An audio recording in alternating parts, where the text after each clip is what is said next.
So today on the podcast, we start our monthly set of news stories. We have a chunky episode today, but we still have another stack of stories for next week. In our stories for today, we look at a bizarro commercial featuring Mickey Mouse that a personal injury law firm would like to air on TV, that is, if Disney or maybe the courts let them. Then, probably the biggest Disney-related news story of the year so far, in which, amazingly, Disney first lost the pile of streaming subscriptions as right-leaning customers canceled, and then 2 days later, over the same issues, lost even more as left-leaning subscribers also canceled. It's also a story that I'm pretty sure might have tipped the scales to define who will be the next Disney CEO in 2026. And lastly, a brief feel-good story about important work that Disney Kitchens are doing with nonprofits in Florida. So, if you've got all that, let's cue up some music and get started.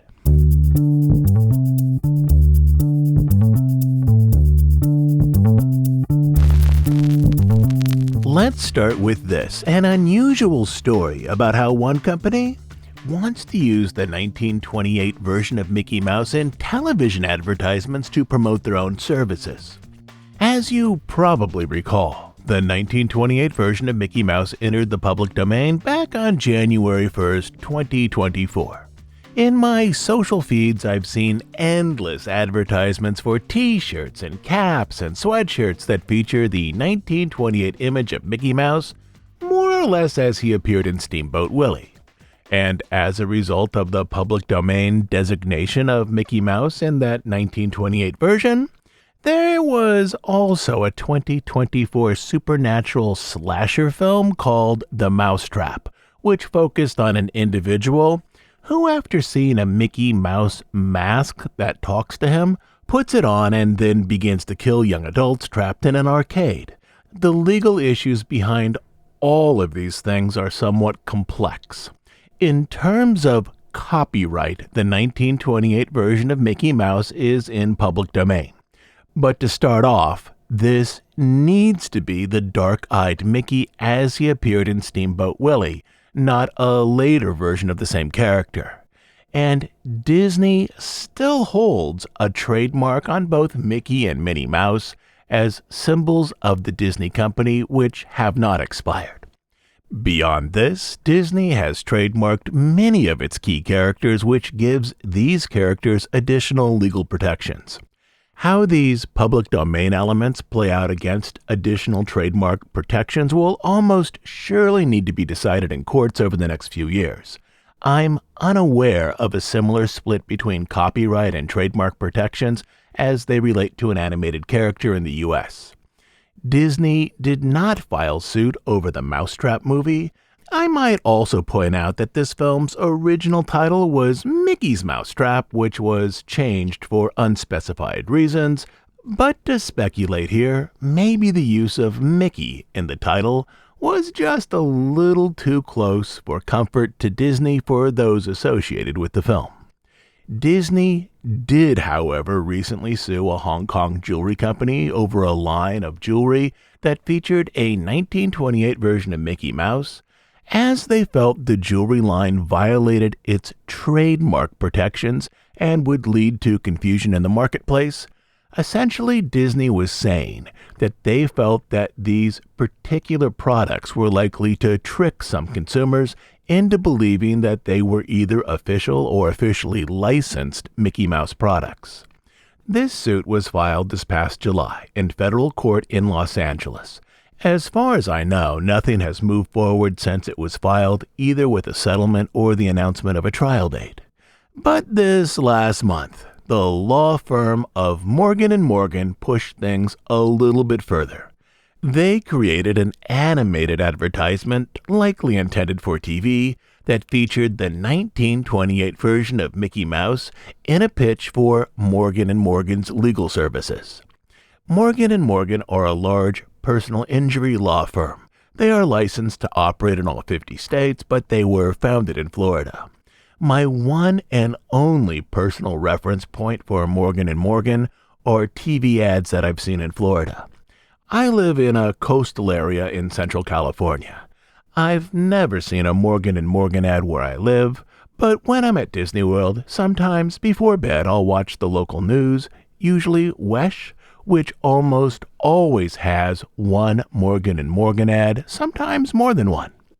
The commercial that they've recently made, and you can find that on YouTube, opens with Mickey standing behind the navigation wheel on the steamboat, just as in Steamboat Willie. He's whistling, he's pulling the overhead cord for the steam whistle, when oddly the ship, which is moving down a street and not a river, rear-ends a 1920s-style car that is being driven by Minnie Mouse. Minnie then calls Morgan & Morgan on her cell phone, and yeah, of course, a cell phone doesn't really go along with the 1920s automobile that she's driving, and then there's this jump cut to a scene that features Mickey Mouse begrudgingly handing over a sack of money that's a literal sack of money to a smug Minnie Mouse. And even at this point, just with the animation, this effort is all absolutely bonkers. Mickey and Minnie simply aren't on model for the 1928 cartoon version of Steamboat Willie. Their noses are wrong, the eyes are wrong, the body proportions are off. It's clearly some inexpensive computer animation that's mimicking hand-drawn motion. If I were trying to sneak through an ad like this, hoping that it would fly under public domain protections, the one thing I would try to get right is this, to make sure that the character presentations were perfectly on model for the 1928 version of Mickey and Minnie Mouse, also that the movement patterns matched Steamboat Willie, but that's not here either. And then things got a little more nuts. Once the cartoon was finished, Damian Prosser, a partner at Morgan & Morgan, reached out to Disney with a copy of the commercial. In a letter he wrote, "The copyright on Steamboat Willie expired January 1st, 2024, and the property has, since that date, entered public domain. We believe that the advertisement does not violate any of the copyright rights that Disney originally enjoyed in and to the property." Essentially, this person wanted Disney to ensure that Morgan & Morgan would not be sued over this ad, as if that would ever happen. Chief Assistant Counsel at Disney, Gloria Snow, replied, "Disney's policy is typically not to provide legal advice to third parties. Without waiver of any of its rights, Disney will not provide such advice in response to your letter." So then, Morgan & Morgan escalated by filing a preemptive lawsuit to force a court to rule on if their ad would be protected by public domain despite the trademark protection Disney enjoys concerning Mickey and Minnie Mouse. Disney's history of aggressive enforcement of intellectual property rights, the lawsuit asserts, includes recent trademark litigation against third parties using the same public domain work, combined with Disney's refusal to disclaim an intent to engage in enforcement against Morgan & Morgan's proposed use, has created a real, immediate, and substantial controversy. Morgan & Morgan faces a credible anticipation and threat of litigation that is causing ongoing business harm. From my perspective here, admittedly as a longtime company watcher who does not have a degree in law, this seems like the exact type of use that is protected by trademark. In the ad, again from my personal reading of it, the Disney characters, particularly Minnie Mouse, who again is a registered trademark of the company, appears to be acting in a way that suggests that Morgan & Morgan is being endorsed by the Disney company. She's mightily happy at the end to receive that sack of cash, and right above her in that exact same moment, in letters that are nearly as large as she is, are the words Morgan & Morgan, specifically a Morgan & Morgan production. Does this create confusion in the marketplace, suggesting that Disney characters and therefore Disney is endorsing Morgan & Morgan? Again, my personal opinion here is, yeah, it probably does. But my opinion doesn't matter. This is for a court to decide. My best guess here is that this cheap animation was simply designed to create controversy that would then show up on local news and in various newspapers, and it did show up on a lot of local news programs in Central Florida, making a news story into a free advertisement for Morgan & Morgan. And perhaps that's all that was really intended. But beneath this is the larger ongoing issue, the one that is more serious than the ad with the off-model animation. Specifically, what are the continued protections that Disney enjoys under trademark, and what rights, specifically visual and merchandising rights, have been released now that the 1928 cartoon Steamboat Willie is in public domain? That is the question that will need to be decided in courts in the near future.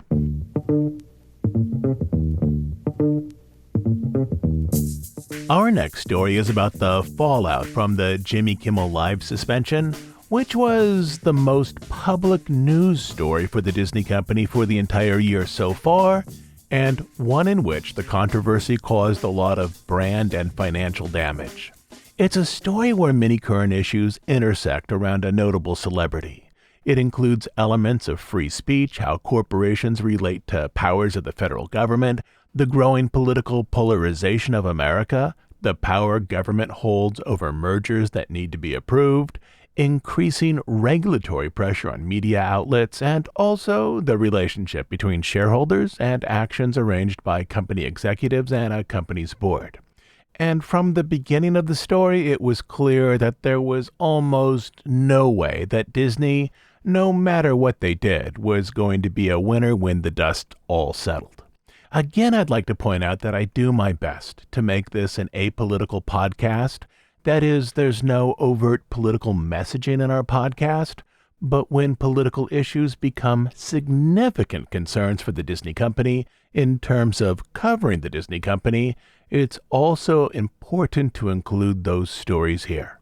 And what happened in September, though the numbers have not been officially released, likely equates to at least 1 million, but more likely millions of subscribers lost from the Disney streamers together, which includes Disney+, Hulu, and ESPN, and by extension, hundreds of millions of dollars lost in likely revenue. I'm guessing this is a story where most listeners know the main details.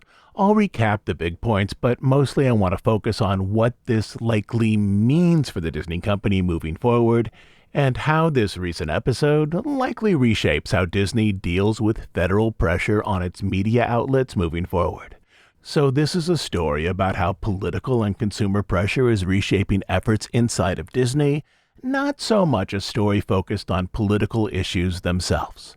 And before I get started, I do want to acknowledge that political violence is unacceptable in any form, and that I believe political differences should be worked out through open and thoughtful discussion, as America is a pluralist nation which includes many people with differing views.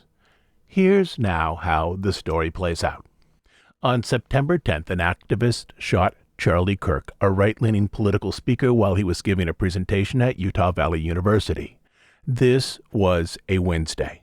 Jimmy Kimmel airs only Monday through Thursday, and as the monologue is a collection of written and revised observations and jokes, often the commentary on screen is about a day behind the news cycle.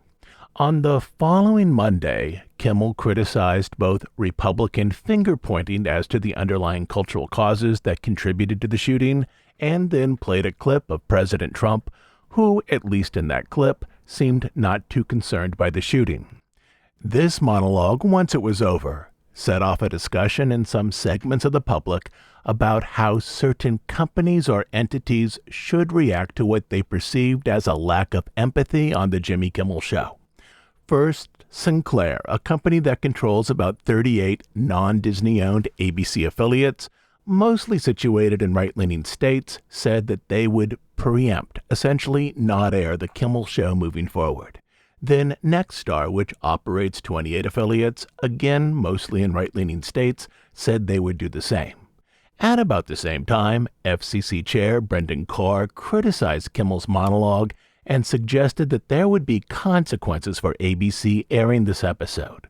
Specifically, he said, frankly, when you see stuff like this, We can do this the easy way or the hard way. These companies can find ways to change content, to take action, frankly, on Kimmel, or there's going to be additional work for the FCC ahead. And in this, there was one more thing. Though Brendan Carr, as FCC chair, oversees network TV, not so much streaming, which is likely the future of media distribution, Disney would need federal regulatory approval to complete its purchase of the NFL Network, which would be folded into ESPN.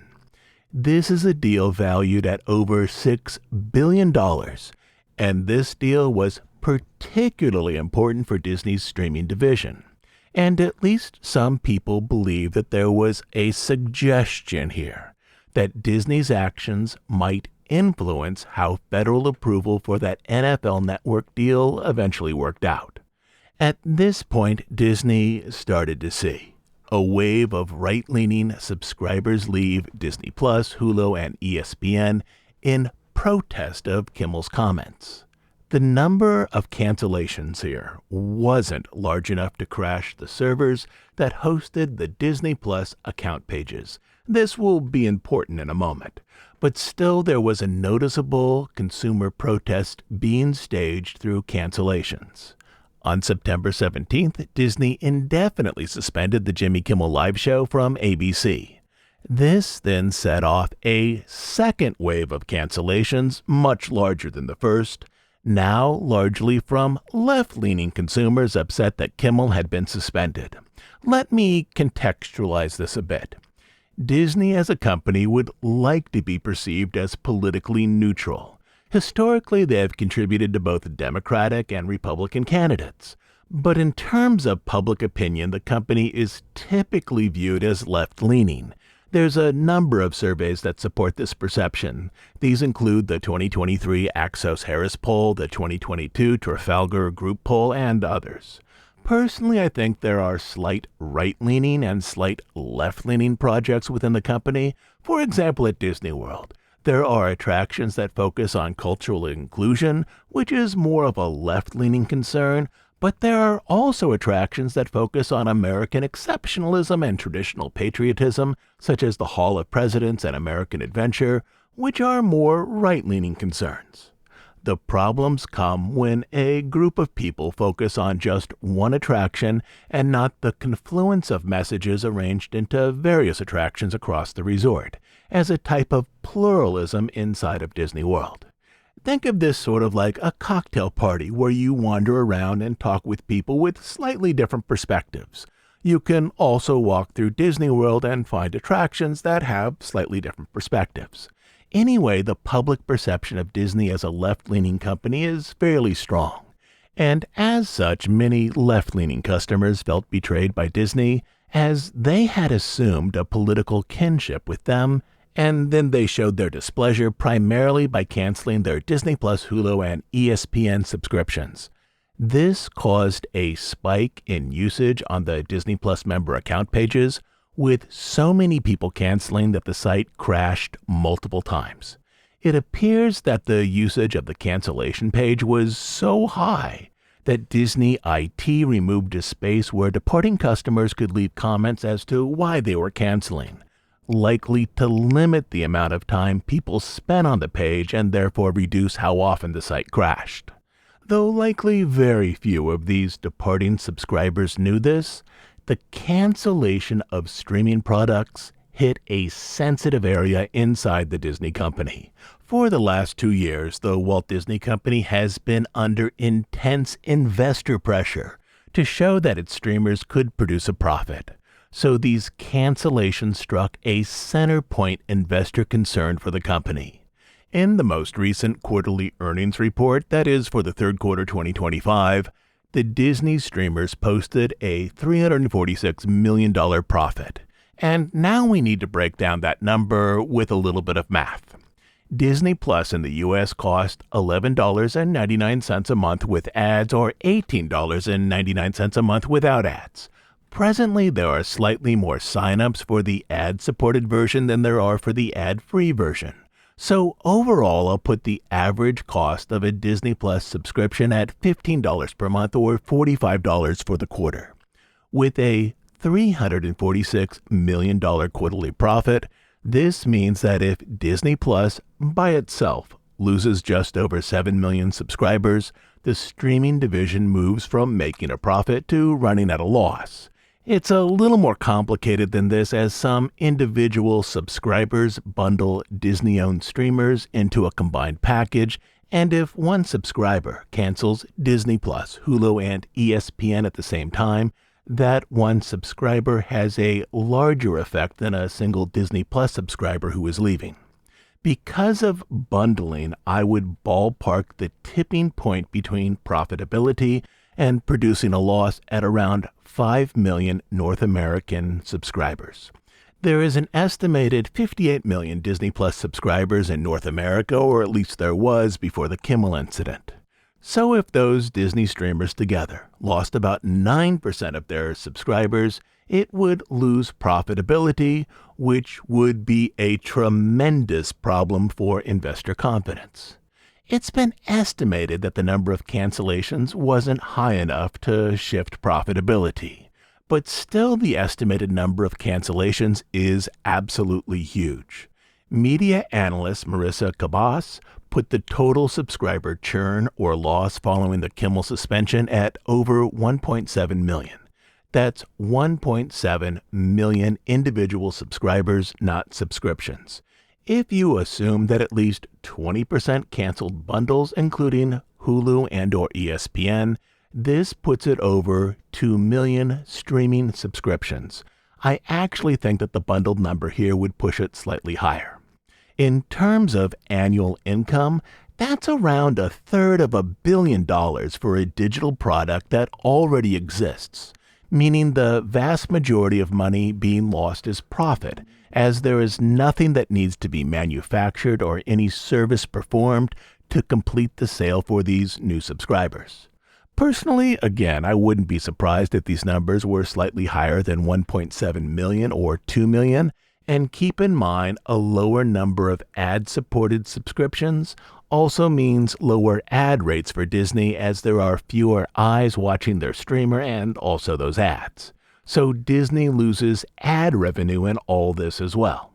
Disney knows that some of these canceled subscribers aren't coming back, and beyond this, it will take millions of dollars worth of new content, win-back advertising campaigns, and public image control to get another group of those canceled subscribers back on board. Just today I was talking to someone who had canceled Disney Plus who told me, "Well, I'll come back when there's something to watch." This is generally how the streaming model works. Customers subscribe when there's a new program or two that they want to watch, and then they let the subscription continue. I'd say a reasonable guess is that Disney will see about 50% of the cancellations eventually return. But this, too, will be costly, perhaps with some substantial discounts to resubscribe, also with a heightened focus on high-level content. To get some of these cancellations back, they're going to need something like Mandalorian Season 3, or at least a show that creates that level of public interest. I also suspect there's going to be greater discounting for annual subscriptions moving forward, as annual subscriptions lock subscribers in for a longer period and therefore keeps them subscribed during momentary discontent around cultural issues when those things happen. If you're an annual subscriber whose contract ends next April, let's say, and are now upset by a political or cultural issue, odds are by the time April comes around, you've moved on from this current concern to something else. But again, there's a cost in terms of reduced revenue for pushing annual pricing over monthly pricing. Annual pricing means discounted pricing. But overall, we're likely not going to know an official number of lost subscribers or the level of reduced revenue for a while, as there are ways for Disney to disguise both of these things. First of all, earlier this year, before the Kimmel incident, Disney told investors that it wouldn't necessarily release subscriber numbers with each quarter's earnings report. So Disney is under no obligation to release those numbers with the fourth quarter results, but even if they did, the losses in terms of subscribers wouldn't fully show up until the next report. The cancellations mostly took place in the third week of September, a week or two before the fiscal quarter ended. But those cancellations aren't officially finalized until the subscription runs out. So if a person canceled, let's say on September 20th, but their next payment wasn't due until October 8th, they would show up as fully subscribed through the end of the fourth fiscal quarter, which ended on September 30th, and then would show up as unsubscribed on October 8th, which is part of the next fiscal quarter. So even if Disney is releasing subscription numbers, the full effect of the Jimmy Kimmel fallout on Disney streamers won't show up until the next financial report, which isn't due to be released until February 2026. So there's a really big buffer here. Disney will release financials for streamers in the next earnings report, but that report will cover July, August, and September. So the damage to revenue in those months will be minimal, as the Jimmy Kimmel issue happened at the very end of the fiscal quarter, with many canceled subscribers technically subscribing into October when their subscription was set to automatically renew.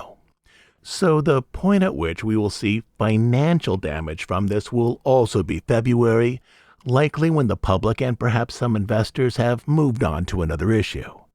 Also, there's this. About 2 weeks ago, Disney announced price increases to Disney+, $2 for the less expensive version and $3 for the version without ads. I don't think this was necessarily related to the Kimmel issue. This is roughly the same time frame that Disney announced annual price increases in 2023 and 2024. But the price increases have the potential to financially buffer some of the Jimmy Kimmel-related cancellations. But now back to how all this played out. Once cancellations started to come in mass, things moved in unusual directions, breaking the political discussion into something far more complex than a simple left-right disagreement. FCC Chair Brendan Carr's comments started to divide some right-leaning political factions. Breaking off from the main right-leaning group were some libertarians and free speech advocates, as Carr seemed to suggest that the power of the federal government would be used to censor media companies over protected political speech. Senator Ted Cruz of Texas, who is no fan of Jimmy Kimmel, said that if the government gets into the business of saying, "We don't like what you, the media, have said, we're going to ban you from the airwaves if you don't say what we like," that will end up bad for conservatives. Other Republicans, particularly Rand Paul and Todd Young, offered a similar rejection of Brendan Carr's statements. Paul on Meet the Press said, "The government's got no business in it, and I'll fight any attempt by the government to get involved with speech." A similar break happened among influential right-leaning podcasters, many of whom had supported Trump in his bid for presidency. Steve Bannon backed Brendan Carr's remarks, but there were other notable right-leaning podcasters critical of Carr's statement. Among them was Ben Shapiro of The Ben Shapiro Show. He said, "I do not want the FCC in the business of telling local affiliates that their licenses will be removed if they broadcast material that the FCC deems to be informationally false. Why? Because one day the shoe will be on the other foot. I'm just telling you, if Democrats win the presidency and you got a Democrat in charge of the FCC, you got Adam Schiff in charge of the FCC, you know what affiliates are going to be threatened? All of the Fox affiliates." Now add into this the depth of the reaction to the Kimmel situation. Typically, boycotts don't amount to much for large corporations such as Disney. But the Kimmel story clearly wasn't leaving the news cycle anytime soon, with 400 celebrities, including Disney notables such as Pedro Pascal of the Fantastic Four and The Mandalorian, and Lin-Manuel Miranda, songwriter for Moana and Encanto, adding their names to those who supported either Jimmy Kimmel or the principle of free speech and standing against the Disney decision. Even Disney ex-CEO Michael Eisner weighed in, complaining that Disney shouldn't give in to federal pressure to curb free speech. Where's all the leadership gone, he wrote on Twitter. And this from an ex-CEO who rarely comments on political issues. At this point, Disney almost surely needed to stem the financial losses that were being caused by subscribers canceling products in their vulnerable streaming division. And the split on the right over Brendan Carr's comments offered them a path to move forward with a public reconciliation with Kimmel that would not appear to be wholly politically motivated. After all, there was now a group of right-leaning politicians and right-leaning commentators who were also critical of Disney's decision to suspend the Kimmel show. Just 6 days after what was initially called Kimmel's indefinite suspension, Kimmel returned to the air.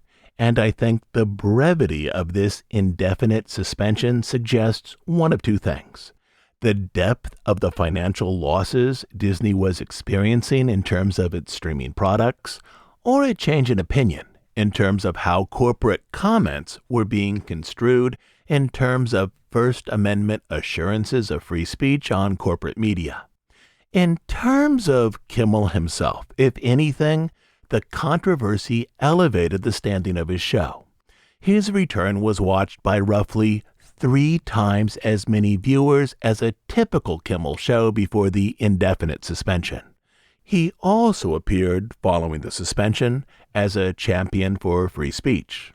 He even made a joke in his returning monologue about how Disney was hoping that people would now uncancel their Disney Plus and Hulu subscriptions.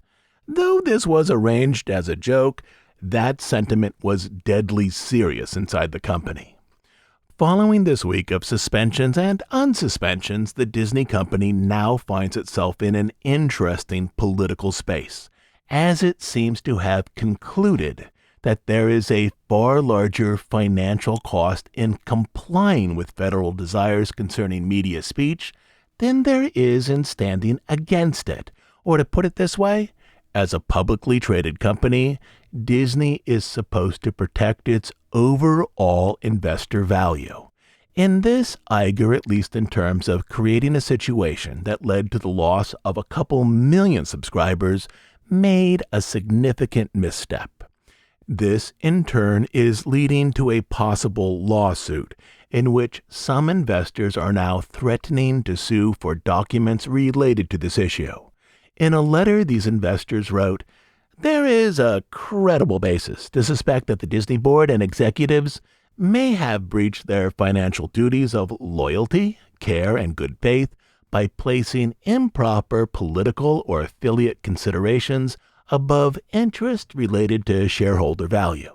Specifically, investors would like to know how Disney executives calculated the potential losses as they moved toward their decision to indefinitely suspend Jimmy Kimmel Live." By September 23rd, Jimmy Kimmel Live was back on ABC, with the exception of the Sinclair and Nexstar affiliates.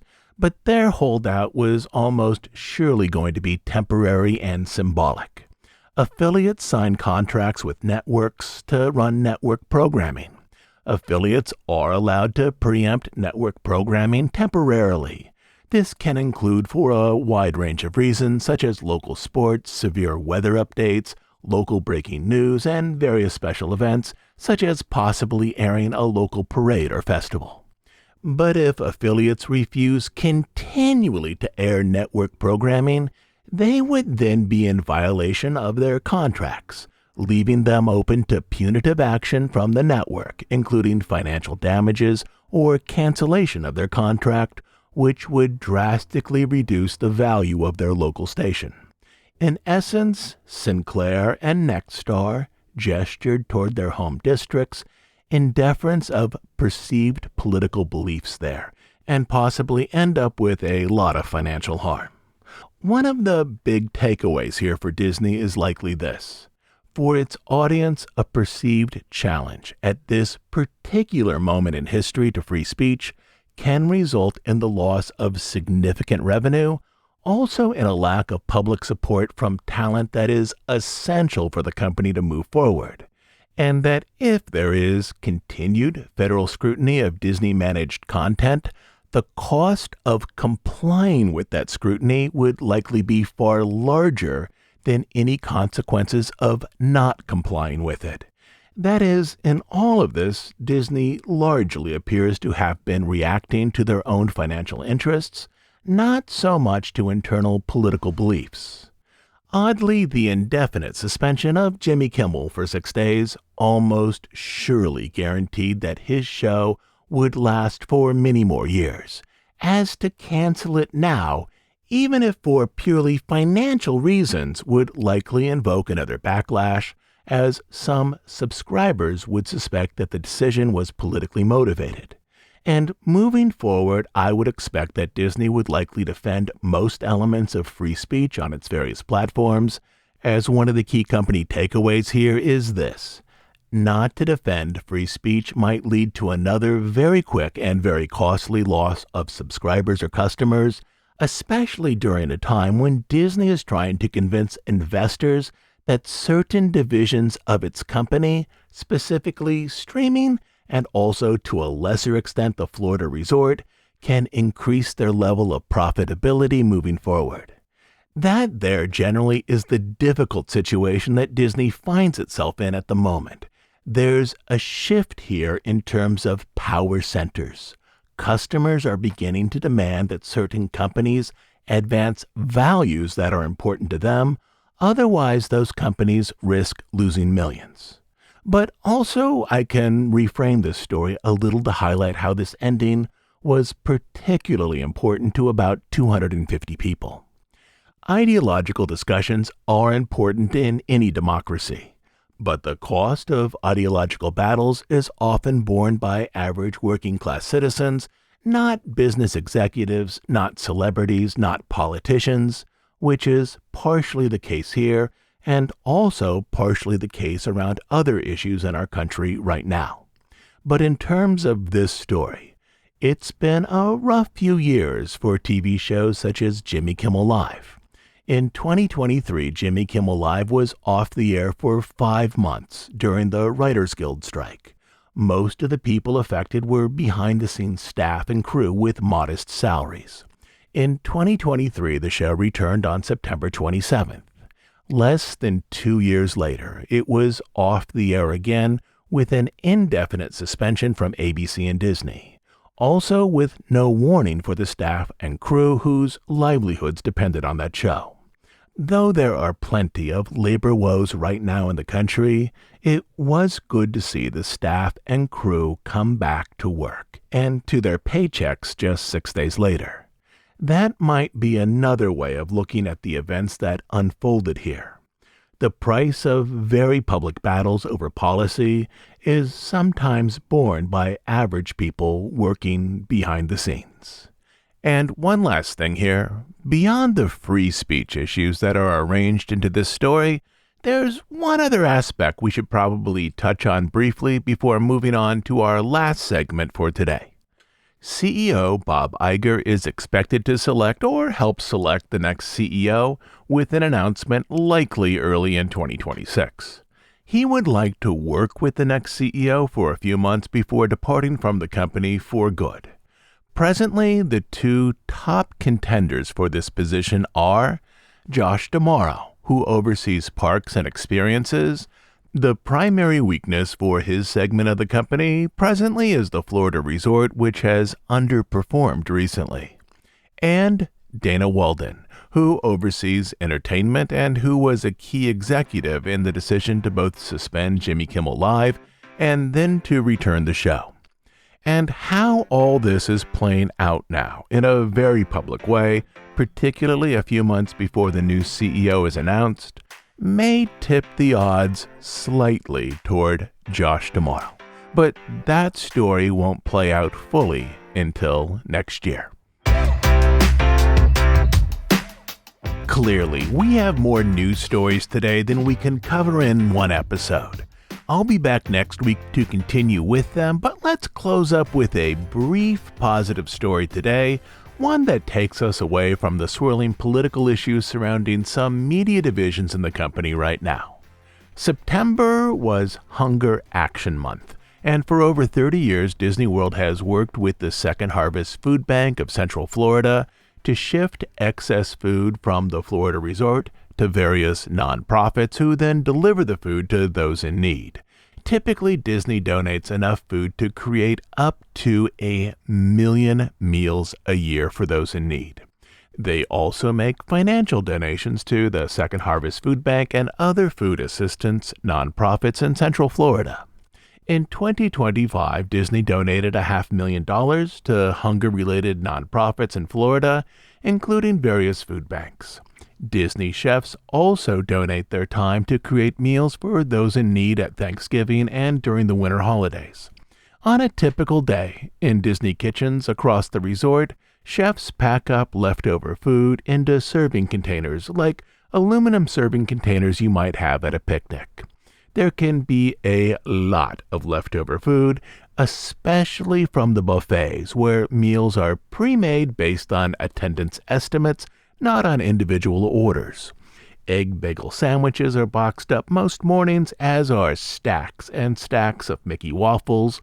Also included are whole fruits and vegetables such as pineapples, cucumbers, bananas, and so on, that are still tempting to eat but maybe a couple of days old. 5 years ago, when Disney World closed for the pandemic, a tremendous amount of food was donated to the Second Harvest Food Bank, which was then moved out to homes across the central part of the state, just as the entire country and many stores were about to shut down for weeks. And this is the story that I wanted to leave you with today, something to cleanse your mental palate. All large companies contain a collection of hopeful and difficult stories, and briefly I wanted to touch down on something like that before I close up for the week, as I feel it's important to understand both the struggles and the successes of the company. And also, this story here will give you something positive to reflect on if you're out in the parks this week or if you're clicking on Disney+. I'll be back next week to continue our trip through this month's Disney-related news stories, and I'm pretty sure we'll be able to include some material to get the Halloween season going. Lastly, as you know, we're an ad-free, listener-supported podcast. We do just 2 things: deep dives on stories related to the history of the Disney studio and the parks, and news and analysis of current events as they relate to the Disney company.